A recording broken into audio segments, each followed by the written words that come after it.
Hi hello welcome to my channel cook with Nisa UK ಫುಡ್ಗೆ ಸ್ವಾಗತ. ನಾನಿವತ್ತು ಹೆಸರು ಕಾಳನ್ನ ಬಳಸಿಬಿಟ್ಟು ಒಂದು ತಿಂಡಿನ ರೆಡಿ ಮಾಡ್ತಾಯಿದ್ದೀನಿ. ತುಂಬ ಬೇಗನೆ ಆಗುತ್ತೆ, ಆಮೇಲೆ ಟೇಸ್ಟಿಯಾಗಿರುತ್ತೆ. ಯಾರಿಗೆ ತುಂಬ ಹೀಟ್ ಆಗಿರುತ್ತಲ್ಲ ಬಾಡಿ ಅಂಥವ್ರಿಗೆ ಮಾತ್ರ ಚೆನ್ನಾಗಿರುತ್ತೆ ತಿನ್ನೋಕ್ಕೆ. ಅಷ್ಟು ಚೆನ್ನಾಗಿರೋ ಅಂಥ ಹೆಲ್ದಿ ಇರೋ ಅಂಥ ರೆಸಿಪಿ ಇದು. ಇಲ್ಲಿ ನಾನು ಇಡೀ ರಾತ್ರಿ ಹೆಸರು ಕಾಳನ್ನ ನೆನೆಗೆ ಹಾಕಿದ್ದೆ. ಅದಕ್ಕೆ ನಾನು ಒಂದು ಹಿಡಿಯಷ್ಟು ಅಕ್ಕಿ ಹಾಕ್ಕೊಂಡಿದ್ದೆ. ಅದನ್ನು ಇಲ್ಲಿ ಒಂದು ಸ್ವಲ್ಪ 4ರಿಂದ 5 ಹಸಿಮೆಣಸಿನ್ಕಾಯಿ, ಒಂದು ಸ್ವಲ್ಪ ಉಪ್ಪು ಹಾಕೋರಿದ್ರೆ ಶುಂಠಿ ಹಾಕ್ಕೊಳ್ಳಿ. ನಾನು ಶುಂಠಿ ಹಾಕಿಲ್ಲ ಇದಕ್ಕೆ. ಅಷ್ಟನ್ನು ಹಾಕಿ ನುಣ್ಣಗೆ ರುಬ್ಕೋಬೇಕು. ನೋಡಿ, ಇದಕ್ಕೆ ಸೋಡಾ ಬೇಕಾಗಿಲ್ಲ, ನಿಮಗೆ ಈನೋ ಬೇಕಾಗಿಲ್ಲ, ಏನೂ ಬೇಕಾಗಿಲ್ಲ. ನಾನಿಲ್ಲಿ ಉಪ್ಪು ಹಾಕೋತಾ ಇದ್ದೀನಿ ರುಚಿಗೆ. ಇವಾಗ ಒಂದು ದೋಸೆ ತವ ತೊಗೊಳ್ಳೋಣ. ದೋಸೆ ತವ ಬಿಸಿ ಆದಮೇಲೆ ಸ್ವಲ್ಪ ತಿಕ್ಕಾಗಿದೆ ನೋಡಿ, ನೀಟಾಗಿ ನೀರು ಹಾಕಿ ನೀಟಾಗಿ ಮಿಕ್ಸ್ ಮಾಡ್ಕೊಳ್ಳೋಣ. ಈ ಹದದಲ್ಲಿದ್ದರೆ ಸಾಕು. ದೋಸೆ ಉಯ್ಕೊಳ್ಳೋಕ್ಕೆ ರೆಡಿಯಾಗಿದೆ. ಇದಕ್ಕೆ ಪೆಸರಟ್ಟು ಅಂತ ಕರೀತಾರೆ, ಹೆಸರು ಕಾಳಿನ ಪೆಸರಟ್ಟು. ಇವಾಗ ತವನ ಬಿಸಿ ಆಗಿದೆ. ಒಂದು ಸ್ವಲ್ಪ ಎಣ್ಣೆ ಹಾಕ್ಕೊಂಬಿಡೋಣ. ಅದಕ್ಕೆ ಹಾಕ್ಕೊಂಡು ದೋಸೆ ಥರನೇ ಉಯ್ಯೋಣ. ಇಲ್ಲಿ ನಾನು ಶೇಂಗಾ ಚಟ್ನಿ ಮಾಡೋದಕ್ಕೆ ಶೇಂಗಾನ ಹುರ್ಕೊಂಡಿದ್ದೀನಿ. ಅದು ಸೈಡಲ್ಲಿ ತಣ್ಣಗಾಗ್ತಾ ಇರಲಿ. ಇಲ್ಲಿ ದೋಸೆ ಉಯ್ಕೋತಾ ಇದ್ದೀನಿ ನೋಡಿ. ಹೆಸರು ಕಾಳಿನ ಪೆಸರಟ್ಟು ದೋಸೆ.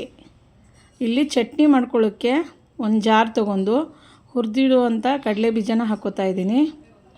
ಇದಕ್ಕೆ ಒಂದು ಸ್ವಲ್ಪ ಹುಣಸೆ ಹಣ್ಣು, ರುಚಿಗೆ ತಕ್ಕಷ್ಟು ಉಪ್ಪು ಮತ್ತು ಸ್ವಲ್ಪ ಜೀರಿಗೆ, ಒಂದು 1/4 ಟೀ ಸ್ಪೂನಷ್ಟು ಜೀರಿಗೆ ಹಾಕ್ಕೊಂಡಿದ್ದೀನಿ. ಇದಕ್ಕೆ ಒಂದು 5-6 ಹಸಿಮೆಣಸಿನ್ಕಾಯಿ ಇಷ್ಟೇ ಹಾಕಿ ನಾನು ರುಬ್ಕೊಂಡಿದ್ದೀನಿ. ಇದಕ್ಕೂ ಕೂಡ ನಾನು ಶುಂಠಿ ಬೆಳ್ಳುಳ್ಳಿನ ಹಾಕಿಲ್ಲ. ಇಷ್ಟೇ ಮಾಡ್ಕೊಳ್ಳಿ, ಸಖತ್ತಾಗಿರುತ್ತೆ ಚಟ್ನಿ. ಇವಾಗ ಪೆಸರಟ್ಟನ್ನ ತವ ಮೇಲೆ ಉಯ್ಯೋಣ. ನೋಡಿ, ನಿಮ್ಗೆ ದಪ್ಪ ಬೇಕಾದರೆ ದಪ್ಪ ಉಯ್ಕೊಳ್ಳಿ, ತೆಳು ಬೇಕಾದರೆ ತೆಳುನ ಹಾಕ್ಕೊಳ್ಳಿ. ಇದಕ್ಕೆ ಮೇಲ್ಗಡೆಯಿಂದ 1 ಟೀ ಸ್ಪೂನಷ್ಟು ಎಣ್ಣೆ ಹಾಕ್ಕೊಳ್ಳೋಣ. ಗರಿ ಗರಿ ಆದ ಹೆಸರು ಕಾಳಿನ ಪೆಸರಟ್ಟು ರೆಡಿಯಾಗಿದೆ. ನಿಮ್ಮನೇಲೂ ಕೂಡ ಒಂದು ಸರ್ತಿ ಟ್ರೈ ಮಾಡಿ, ಟೇಸ್ಟ್ ಮಾಡಿ, ಕಮೆಂಟ್ಸಲ್ಲಿ ಹೇಳಿ ನಿಮ್ಮನೇಲೂ ಮಾಡಿದಾಗ ಹೇಗೆ ಬಂದಿತ್ತು ಹೆಸರು ಕಾಳಿನ ಪೆಸರಟ್ಟು ಅಂತ ಹೇಳಿ. ನೀಟಾಗಿ ಬೇಯೋಕ್ಕೆ ಬಿಡಬೇಕು. ಇದ್ರ ಮೇಲೆ ಕ್ಲೋಸ್ ಮಾಡಬೇಡಿ, ಲಿಡ್ ಹಾಕಿ ಕ್ಲೋಸ್ ಮಾಡಬೇಡಿ ತವ ಮೇಲೆ. ಹಾಗೇ ನೀಟಾಗಿ ಬರುತ್ತೆ. ನೋಡಿ ಎಷ್ಟು ಚೆನ್ನಾಗಿ ಬಂದಿದೆ. ಇಡೀ ರಾತ್ರಿ ನೆನೆಕಿಟ್ಟು ಬೆಳಗ್ಗೆ ರುಬ್ಬಿದ ತಕ್ಷಣವೇ ಮಾಡ್ಕೊಂಬಿಡ್ಬೋದು. ಅಷ್ಟು ಟೇಸ್ಟ್ ಆಗಿರುತ್ತೆ, ಹೆಲ್ದಿ ಆಗಿರುತ್ತೆ ಇದು. ನೀವು ಒಂದು ಸರ್ತಿ ಟ್ರೈ ಮಾಡಿ ನೋಡಿ. ನಾನು ಮತ್ತೆ ಈರುಳ್ಳಿ ಮತ್ತು ಕ್ಯಾರೆಟ್ನ ಹಾಕಿ ಕೂಡ ಮಾಡ್ಕೊಂಡಿದ್ದೀನಿ. ಆ ಥರನೂ ಮಾಡ್ಕೊಂಡು ತಿನ್ಬೋದು.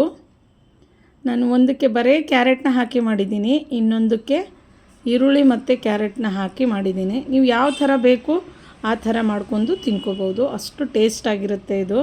ಒಂದು ಸರ್ತಿ ಟ್ರೈ ಮಾಡಿ ನೋಡಿ. ನನ್ನ ಚಾನಲ್ಗೆ ಇಲ್ಲಿವರೆಗೂ ಯಾರ್ಯಾರು ಸಪೋರ್ಟ್ ಮಾಡಿದ್ದೀರೋ ಅವ್ರಿಗೆಲ್ಲ ತುಂಬ ಥ್ಯಾಂಕ್ಸ್. ಇದೇ ಥರ ನಿಮ್ಮ ಸಪೋರ್ಟ್ ನನ್ನ ಮೇಲೆ ಯಾವಾಗಲೂ ಇದ್ದಿರಲಿ ಅಂತ ಕೇಳ್ಕೊತೀನಿ.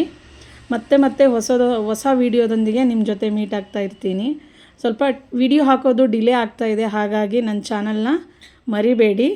ಆದಷ್ಟು ಮಟ್ಟಿಗೆ ನಿಮ್ಮ ಫ್ಯಾಮಿಲಿ ಆ್ಯಂಡ್ ಫ್ರೆಂಡ್ಸ್ಗೆ ಶೇರ್ ಮಾಡಿ ನನ್ನ ಚಾನಲ್ಲು. ನಾನೇನಾದರೂ ತಪ್ಪು ಹೇಳಿದರೆ ಅದಕ್ಕೆ ನನಗೆ ಕರೆಕ್ಟಾಗಿ ತಿಳಿಸ್ಕೊಡಿ. ಇವಾಗ ಒಂದು ಪ್ಲೇಟಿಗೆ ಹಾಕಿ ಸರ್ವ್ ಮಾಡಿ ತೋರಿಸ್ತಾ ಇದ್ದೀನಿ. ನಾನು 3 ಥರ ದೋಸೆನ ಮಾಡಿದ್ದೀನಿ, ಪೆಸರಟ್ಟನ್ನ ಮಾಡಿದ್ದೀನಿ. ಒಂದು ಈರುಳ್ಳಿ ಮತ್ತು ಕ್ಯಾರೆಟ್ ಹಾಕಿ, ಇನ್ನೊಂದು ಬರೀ ಕ್ಯಾರೆಟ್ ಹಾಕಿ, ಇನ್ನೊಂದು ಪ್ಲೇನು. 3 ಥರ ಮಾಡಿದ್ದೀನಿ. ನಿಮಗೆ ಯಾವುದು ಇಷ್ಟ ಆಗುತ್ತೋ ಅದನ್ನು ನಿಮ್ಮ ಮನೇಲಿ ಮಾಡ್ಕೊತೀನಿ. ನಿಮ್ಗೆ ಯಾವುದು ರುಚಿ ಬರುತ್ತೋ. 3 ಕೂಡ ಅಷ್ಟೇ ಟೇಸ್ಟಿಯಾಗಿತ್ತು, ಅಷ್ಟೇ ರುಚಿಕರವಾಗಿತ್ತು. ಹಾಗಾಗಿ ನಾನು 3 ವೆರೈಟಿಯಲ್ಲಿ ಮಾಡಿದ್ದೀನಿ. ತುಂಬಾ ಟೇಸ್ಟ್ ಆಗುತ್ತೆ ನಿಜವಾಗ್ಲೂ. ನಾನು ಹೇಳಿದರೆ ನಿಮ್ಗೆ ಅರ್ಥ ಆಗಲ್ಲ. ಒಂದು ಸರ್ತಿ ಟ್ರೈ ಮಾಡಿ ನೋಡಿ ಮನೆಯಲ್ಲಿ, ಸಖತ್ತಾಗಿರುತ್ತೆ. ಹೆಸರು ಕಾಳಿನ ಪೆಸರಟ್ಟು ಅಂತ ಹೇಳ್ತಾರೆ. ದೋಸೆನೂ ಕೂಡ ಕರಿಬೋದು. ನೋಡಿ, ನೀಟಾಗಿ ತೆಗಿತಾ ಇದ್ದೀನಿ. ಅಷ್ಟೇ ಚೆನ್ನಾಗಿ ಬಂದಿದೆ.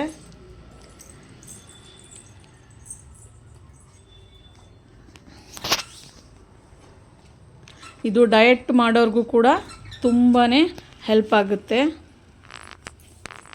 ಈ ಥರ ದೋಸೆ ಹಾಕ್ಕೊಂಡು ತಿಂತಾಯಿದ್ರೆ ಮಧ್ಯಾಹ್ನ ಟೈಮಲ್ಲಿ ವೆರೈಟಿ ಆಗಿ ತಿನ್ನೋದಕ್ಕಿಂತ ಈ ಥರ ಹೆಲ್ದಿಯಾಗಿ ತಿಂದು ಡಯಟ್ನ ಮಾಡ್ಕೋಬೋದು.